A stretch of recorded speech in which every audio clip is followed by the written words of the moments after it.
Hello everyone, welcome to সঙ্গীর সাথী পাঠশালা। আজকে আমরা প্রথম পর্যায়ক্রমিক মূল্যায়ন বা ফার্স্ট ইউনিট টেস্ট 2026-এর তৃতীয় শ্রেণী ক্লাস 3 বাংলা নমুনা প্রশ্ন উত্তরের একটি সেট 3 নম্বর সেট নিয়ে আলোচনা করব।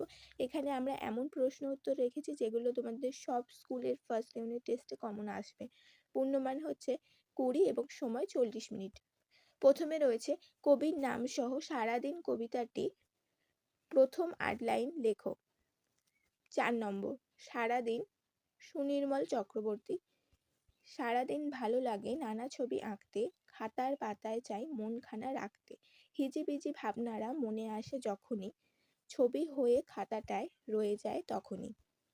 অবশ্যই তোমরা বানানগুলো ভালো করে দেখে নেবে, সেই সাথে এই যে কমা, দাঁড়ি, যতিচিহ্ন এগুলো ভালো করে দেখে নিয়ে তারপরে লিখবে।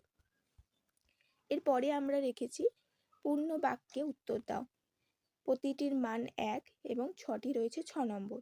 গল্পে শিকারীর বাড়িটি কোথায় ছিল? বন পেরিয়ে মাঠ, মাঠের পাশে ফসলের জমি, আর তারই পাশে ছিল শিকারীর বাড়ি। পাখির ডাককে কি বলে?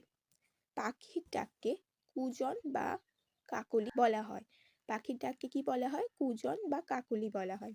তারপরে কারা কোথা থেকে ফুলের বীজ নিয়ে এসেছিল? তো ফুলপরীরা তাদের দেশ থেকে অনেক ফুলের বীজ নিয়ে এসেছিল। তাহলে কারা কোথা থেকে ফুলের বীজ নিয়ে এসেছিল? ফুলপরীরা তাদের দেশ থেকে অনেক ফুলের বীজ নিয়ে এসেছিল। এরপরে ডাক্তারবাবুর ব্যাগটিকে কুলি কিভাবে কোথায় তুলে দিলেন? তো নিজের হাতে নিজের কাজ গল্প থেকে এই প্রশ্নটা আমরা দেখতে পাচ্ছি।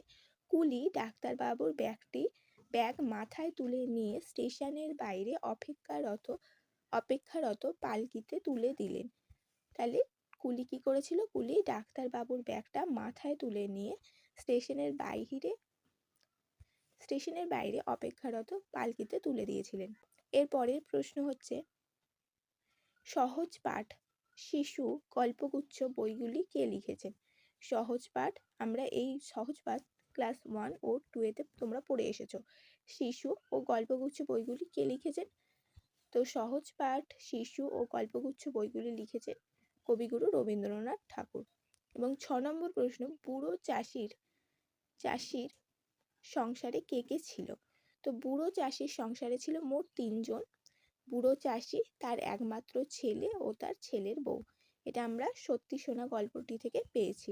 পরে রয়েছে শব্দার্থ লেখো। এটা হাফ নম্বর করে 6টি রয়েছে 3 নম্বর। গড়িমসি মানে কি? আলসেমি। অলসতা, গড়িমসি মানে কি? আলসেমি বা অলসতা। তারপর হচ্ছে ধরা মানে কি? পৃথিবী। ধরা মানে পৃথিবী। তারপরে আধার মানে হচ্ছে অন্ধকার। আমরা আধারকে অর্থ কি? অন্ধকার। উপস্থিত হাজির। ধারণা মানে উপলব্ধি। ধারণা মানে কি? উপলব্ধি।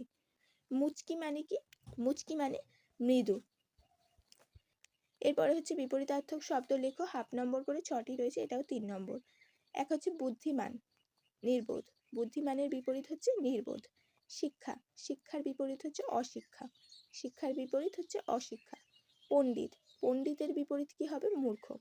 পণ্ডিত মানে জ্ঞানী, তো বিপরীত হবে মূর্খ। ঘন বিপরীত হবে পাতলা। পদার্থর বিপরীত হচ্ছে অপদার্থ। হিসেবির বিপরীত হচ্ছে বেহিসেবি। হিসেবির বিপরীত কি? বেহিসেবি। এরপরে হচ্ছে বর্ণ বিশ্লেষণ। হাফ নম্বর করে 4টি, 2 নম্বর। প্রথমে রয়েছে ক্ষমা। কয়ে হসন্ত যুক্ত পেটকাটা মূর্ধন্যের শয়ে হসন্ত যুক্ত ম যুক্ত আ, ক্ষমা। তারপরে রয়েছে স্টেশন। দন্তে শয়ে হসন্ত যুক্ত টয়ে হসন্ত যুক্ত এ যুক্ত তালবের শয়ে হসন্ত যুক্ত অ যুক্ত দন্তের নয় হসন্ত যুক্ত অ, স্টেশন। তারপরে 3 নম্বর রয়েছে জঙ্গল। বর্গে জয় হসন্ত যুক্ত অ যুক্ত ওঙ যুক্ত গ যুক্ত অ আবার যুক্ত ল যুক্ত অ, জঙ্গল। তারপরে সারাদিন। দন্তের শয়ে হসন্ত যুক্ত আ যুক্ত রয়ে হসন্ত যুক্ত আ যুক্ত দয়ে হসন্ত যুক্ত হস্যই যুক্ত দন্তের নয় হসন্ত যুক্ত অ, সারাদিন। এরপরে রয়েছে শব্দ যুগলের অর্থ পার্থক্য লেখো। হাফ নম্বর করে 4টি রয়েছে 2 নম্বর। প্রথমে রয়েছে মন, দন্তে ন, মন হচ্ছে হৃদয়, আর একটা হচ্ছে মন, মূর্ধন্য, এটা হচ্ছে ওজন।